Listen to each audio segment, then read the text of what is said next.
বিজেপির উত্থান এবং আলটিমেটলি এই বিপুল জনাদেশ নিয়ে বিজেপির ক্ষমতায় আসার পিছনে যে বিচারধারা এবং যা রাজনৈতিক ভিত্তিভূমি তৈরি হয়েছিল সেটা বিশিষ্ট স্বাধীনতা সংগ্রামী ভারত কেশরী ডক্টর শ্যামাপ্রসাদ মুখার্জির জন্য।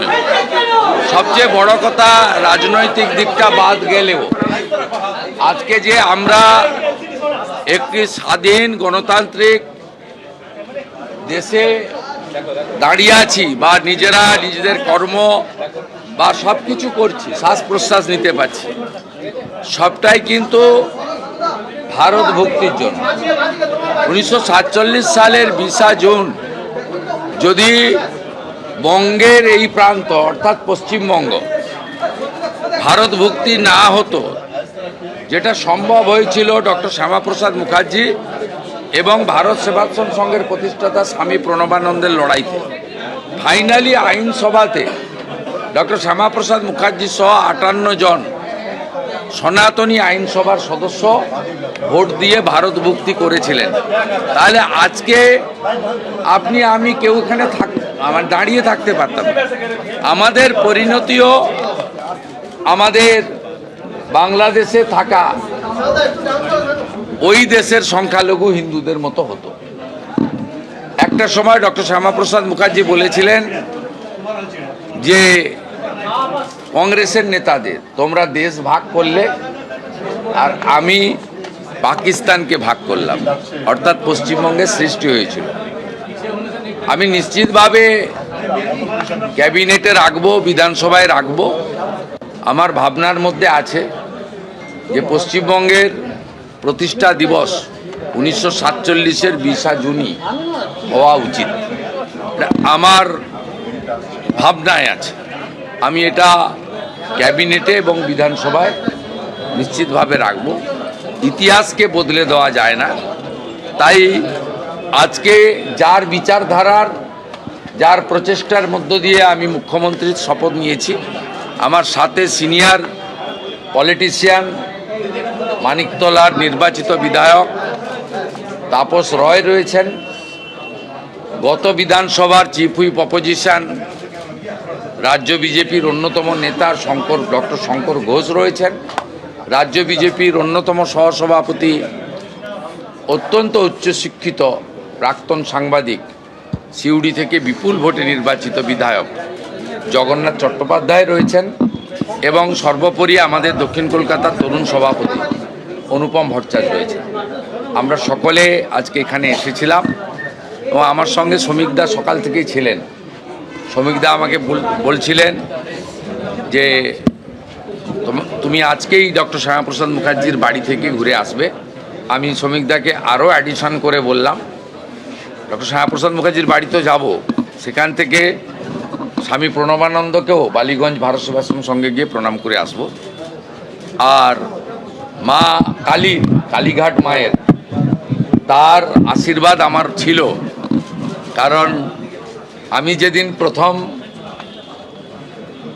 প্রণাম করতে যাই, মাকে পুজো করতে যাই, সেদিন মায়ের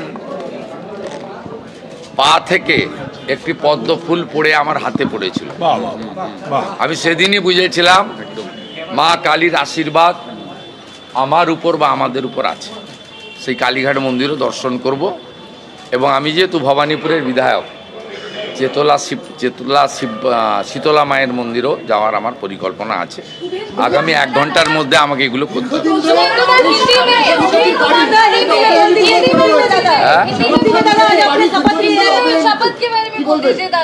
দেখুন, এগুলো একেবারে কয়েক ঘন্টা হয়েছে বিজেপি সরকারে এসেছে, এখনো আমরা প্রাথমিক অনেক কাজ করে উঠতে পারিনি।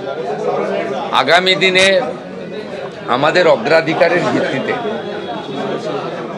এগুলো থাকবে এবং পরিবার, ট্রাস্টি বা ডক্টর শ্যামাপ্রসাদ মুখার্জির উপর যারা গোটা দেশে এবং পশ্চিমবঙ্গে চিন্তাভাবনা করেছেন তাদেরকে যুক্ত করেই এগোতে হবে। কিন্তু আপনি যদি প্রাথমিকভাবে বলেন চিন্তাভাবনার মধ্যে থাকবে, এই চিন্তাভাবনার মধ্যে আমাদের এই রাজ্যের প্রতিষ্ঠিত আস্থার কেন্দ্রগুলিও থাকবে।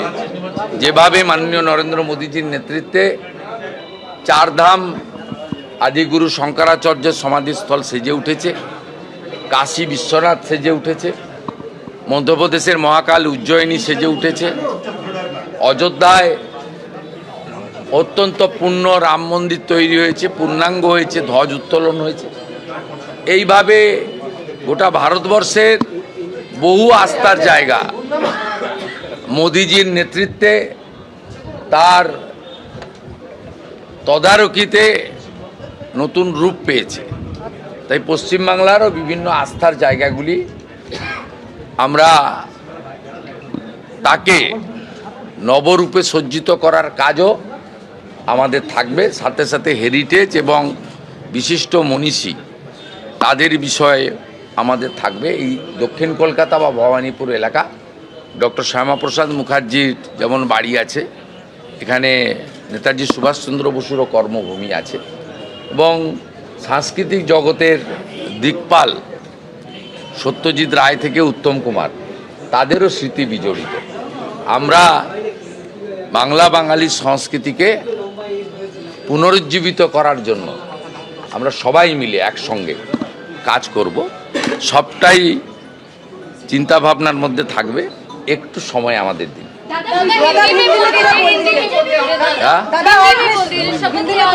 हिंदी में देखिए, आज ऐतिहासिक शपथ ग्रहण हुआ है।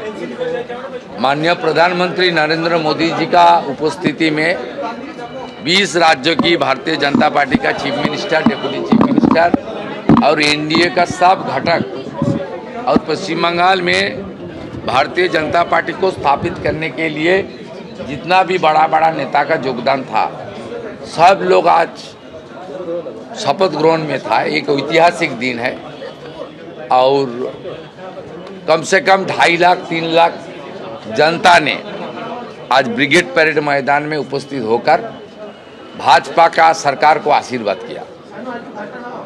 और भाजपा का जो विचारधारा में भारतीय जनता पार्टी ने स्थापित हुआ है, वो विचारधारा डॉक्टर श्यामा प्रसाद मुखर्जी का है। और साथ साथ बंगाल का जो फॉर्मेशन हुआ है, इसका पीछे जो हमारी सही इतिहास है वो है 1947 20 जून।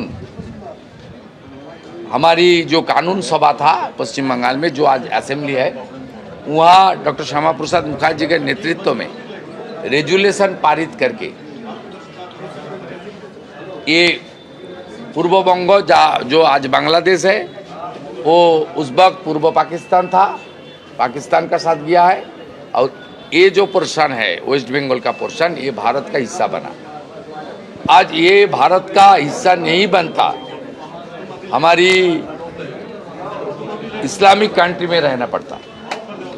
इसलिए जो बंगाल का फॉर्मेशन किया है, बंगाल को जिन्होंने तैयार किया है, आज मुख्यमंत्री बनने का बाद उसका घर आकर उनका श्रद्धा सुमन अर्पित करना, ये तो प्राथमिकता है, ये तो करना चाहिए।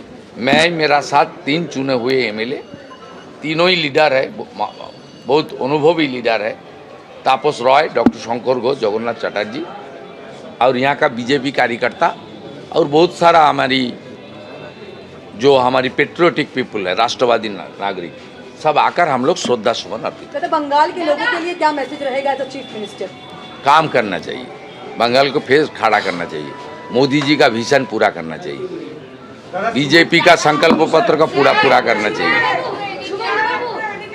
बंगाल बर्बाद ना हो, इसलिए हम सब लोग को काम करना चाहिए।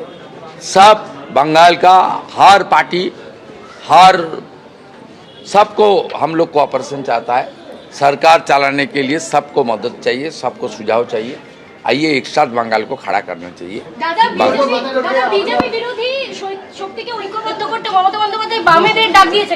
আমি একটা কথাই বলবো, উনি রাজনীতিতে অপ্রাসঙ্গিক, অপ্রাসঙ্গিক লোকের সম্পর্কে মন্তব্য করব না। এবিপি আনন্দ এগিয়ে থাকে, এগিয়ে রাখে।